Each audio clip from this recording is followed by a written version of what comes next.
দেবতার অন্নগ্রহণ প্রসঙ্গে শ্রীমা বলতেন, দেবতার চোখ থেকে জ্যোতি নির্গত হয়ে নিবেদিত ভোজ্য বস্তু গ্রহণ করেন।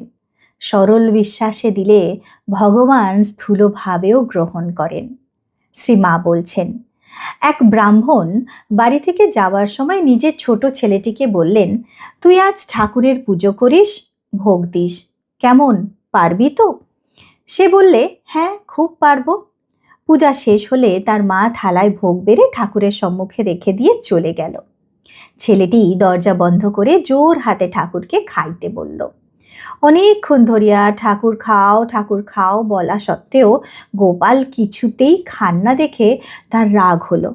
লাঠি হাতে করে বসে বলল, ঠাকুর খাবে তো খাও, না হলে এই লাঠি দিয়ে আমি তোমার মাথা ভেঙে দেব।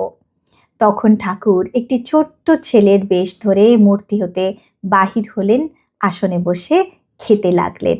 সমস্ত ভোগ নিঃশেষে ভোজন করে বললেন, আমি যে খেয়েছি কাকেও বলিসনি, বললে ভালো হবে না। বলেই মূর্তির মধ্যে মিলিয়ে গেলেন। দরজা খুলতেই মা প্রশ্ন করলেন, কিরে, ঠাকুরকে খাইয়েছিস? ছেলে উত্তর করল, এবার আমাকে খেতে দাও। ব্রাহ্মণী দেখলেন থালায় তো কিছুই অবশিষ্ট নাই। পাগলা ছেলে ঠাকুর ঘরে বসিয়াই ঠাকুরের ভোগ খাইয়াছে মনে করিয়া তিনি ভয় পাইলেন। খানিক পরে ব্রাহ্মণ বাড়ি আসিতেই সে কথা বললেন। ব্রাহ্মণ ছেলেকে জিজ্ঞাসা করলেন, তুই ঠাকুরকে ভোগ দিয়েছিস, ঠাকুরকে খাইয়েছিস? ছেলে বলল, হ্যাঁ, খুব ভালো করে খাইয়েছি। ধমক দিয়ে ব্রাহ্মণ বললেন, ঠাকুরকে খাইয়েছিস না নিজে খেয়েছিস?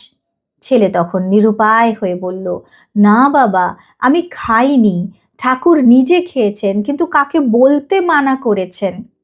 মূর্তি থেকে বার হয়ে খেয়ে আবার মূর্তিতে ঢুকে গেছেন। বলা মাত্রই রক্তবমন করিয়া ছেলেটি মারা গেল। ব্রাহ্মণ ঠাকুরের কাছে পড়ে, আমার একমাত্র ছেলেটিকে নিলে ঠাকুর, বলে অনেক কান্নাকাটি করলেন, কিন্তু কোনো ফল হইল না। ভগবান যখন আসেন তখন শিশু আর গরিবের ভিতর দিয়েই আসেন।